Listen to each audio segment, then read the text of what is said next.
President Trump touts more foreign policy wins and a massive new trade deal with the EU. All of the countries will be opened up to trade with the United States at zero tariff. I'm Daily Wire Executive Editor John Bickley with Georgia Howe. It's Monday, July 28th, and this is Morning Wire.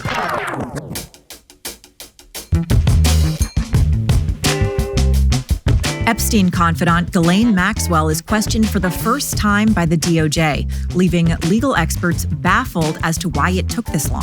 The fact that she is untapped is remarkable. And Trump slams Gavin Newsom after millions of dollars raised for LA fire victims reportedly vanishes. The money is not going to the victims that you wanted the money to go to.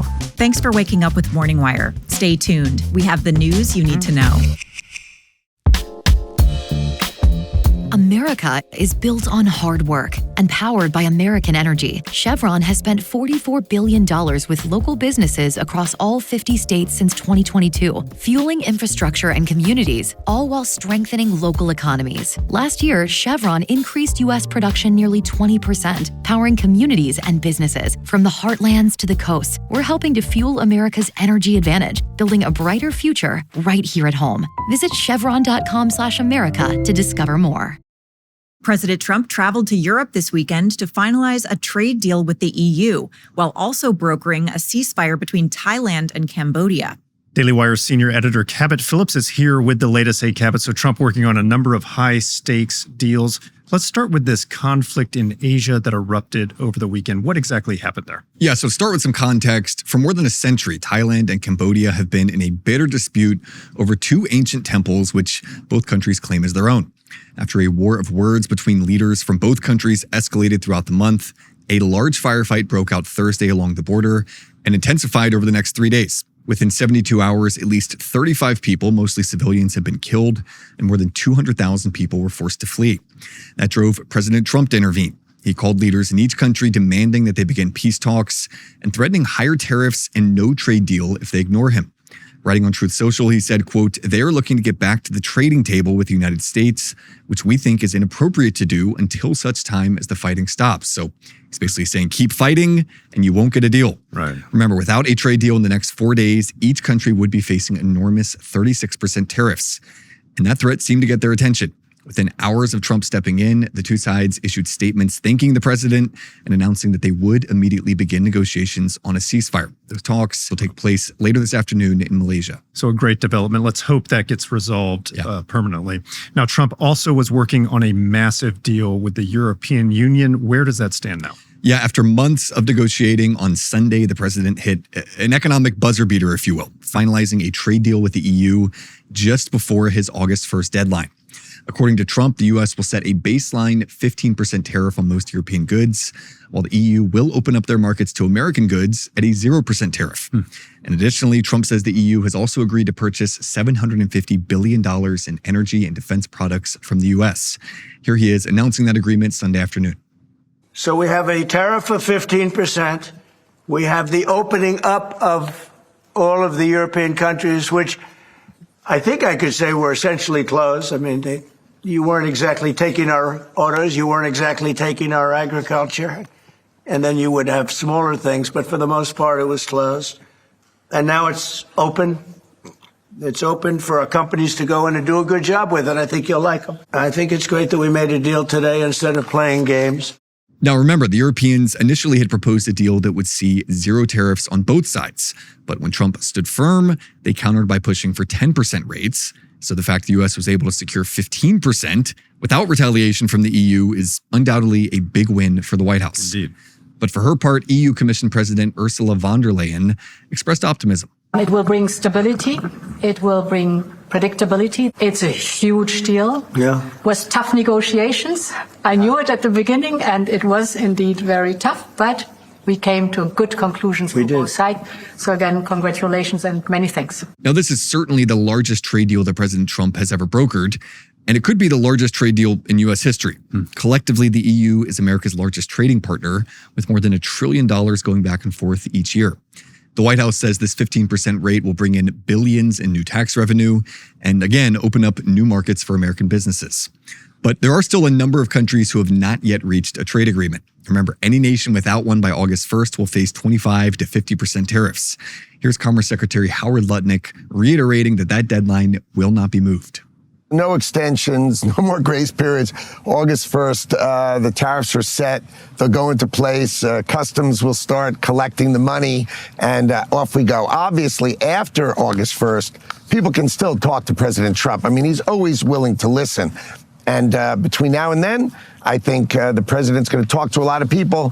Whether they can make him happy is another question, but the president's definitely willing to negotiate and talk to the big economies for sure. And while the White House is holding firm on that deadline, they've made clear that negotiating can still take place after August 1st. So there's a good chance we see a flurry of trade deals over the next few days and again into next week. And things certainly seem to be picking up as that deadline comes quickly. Cabot, thanks for reporting. Absolutely. The Department of Justice met with Epstein's accomplice Ghislaine Maxwell last week. Meanwhile, FBI Deputy Director Dan Bongino says he's alarmed at what he's learned about government weaponization. Daily Wire reporter Tim Pierce is here to talk about the latest in the Epstein case and the issue of transparency in the DOJ and FBI. So, Tim, amazing that Ghislaine Maxwell is just now being questioned. What have we learned? Some intriguing, but so far pretty vague developments. Maxwell's attorney, David Oscar Marcus, spoke a little on Thursday about the interviews with his client.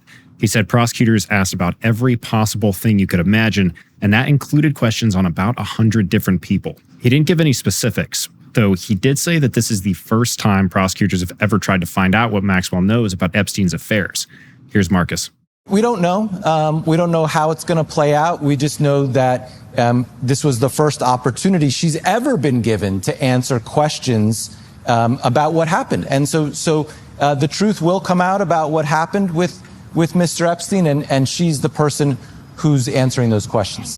The fact that this may be the first time Maxwell has been interviewed like this is pretty shocking. George Washington University law professor Jonathan Turley said as much on Fox News. I was floored when the legal team said that she had not been interviewed by federal and state investigators. There were so many investigations over such a long period of time, but she appears to be untapped as to her account. Now, keep in mind, she's the one who knows the most. In every one of these pictures, she's in the background. Now, there are still some serious questions to be asked about her credibility, especially if it looks like she wants to trade information for clemency or a pardon.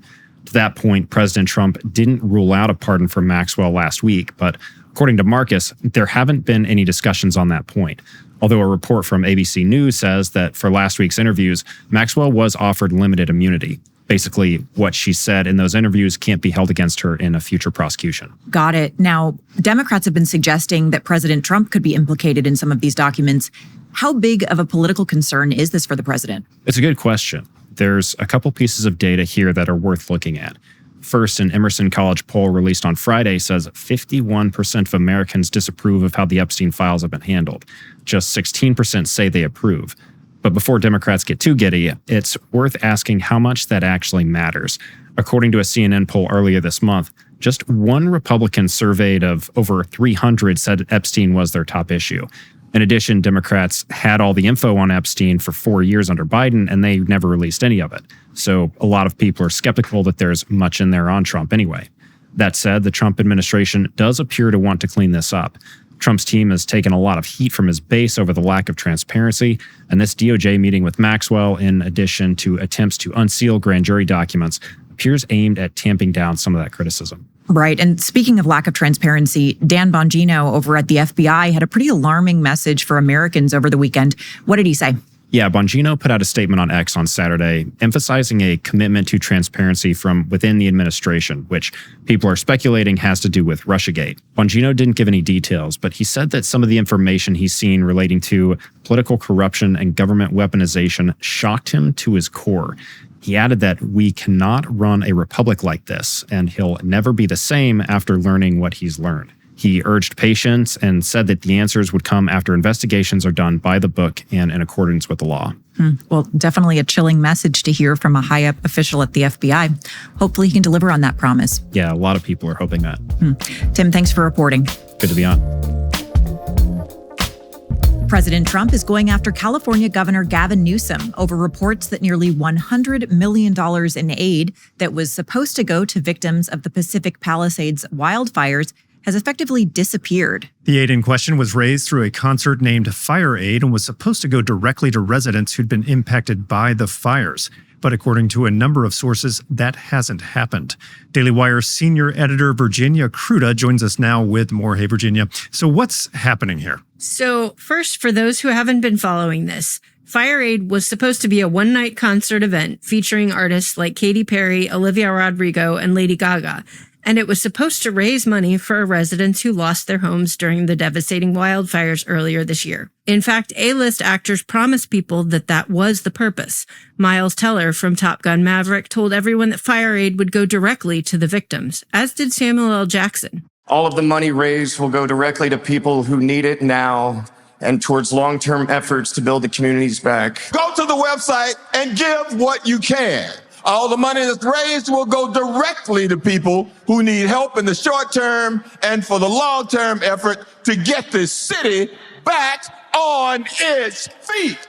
So A-list promises that victims of the fire would receive this money directly, but that's not how it's played out, correct?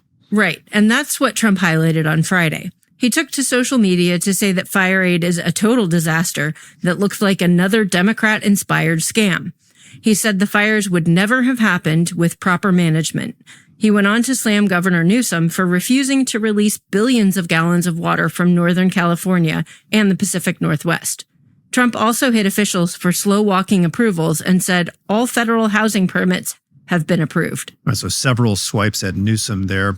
Now, victims are effectively backing up what Trump is saying about the money, correct? Right.